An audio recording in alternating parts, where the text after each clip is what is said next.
அனைவருக்கும் இனிய காலை வணக்கம். மகாகவி பாரதியின் தேசிய தலைவர்கள் வரிசையில் லோகமான்ய பாலகங்காதர திலகரை பற்றி பார்த்து கொண்டிருக்கிறோம். இன்றைய கவிதை பகுதி நீதமே ஓர் உருவென தோன்றினோன், வஞ்சகத்தை பகையெனக் கொண்டு அதை மாய்க்குமாறு மனதிற் கொதிக்கின்றோன், துஞ்சு மட்டும் இப்பாரத நாட்டிற்கே தொண்டிழைக்கத் துணிந்தவர் யாவரும் அஞ்செழுத்தினை சைவர் மொழிதல் போல் அன்போடோதும் பெயருடை ஆரியன். பாரதி திலகரை எப்படி கொண்டாடுகிறார்னு பாருங்க. நீதியே ஒரு வடிவம் எடுத்தது போல் வந்து பிறந்தவர் திலகர்.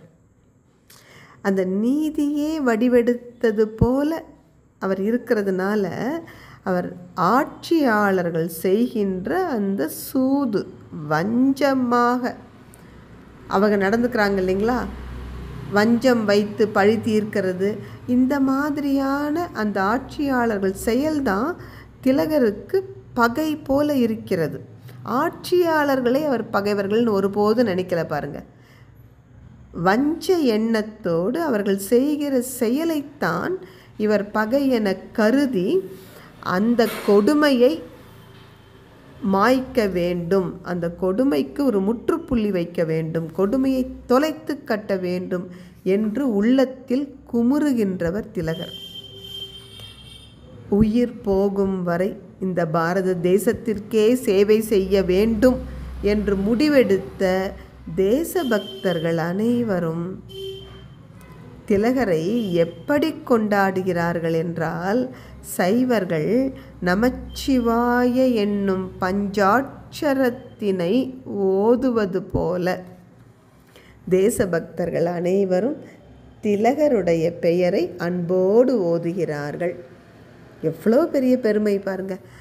அந்த காலத்தில் மிதவாதிகள் அனைவரும் கோபாலகிருஷ்ண கோகலே அவர்கள் தலைமையில் அணி திரண்டனர்.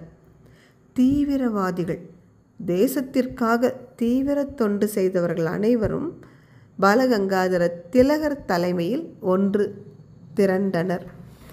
மகாகவி பாரதி, இன்னும் கப்பலோட்டிய தமிழர் வ.உ. சிதம்பரம் பிள்ளை இவர்கள் அனைவரும் திலகர் கட்சியை சேர்ந்தவர்கள். Swaraj is my birth right, Tilak சொன்னார், சுதந்திரம் எனது பிறப்புரிமை, அதை யார் தடுத்தாலும் அநீதி. அவர் பின்பு அணி திரண்டவர்கள் பாரதி அனைவரும். அதனால தான் அந்த ஒரு உச்சத்தில் கொண்டு போய் வைக்கிறார் பாருங்க. சைவர்களுக்கு அஞ்செழுத்து போல தேசபக்தர்களுக்கு திலகரின் நாமம். தொடர்ந்து சிந்திப்போம். அனைவருக்கும் நன்றி.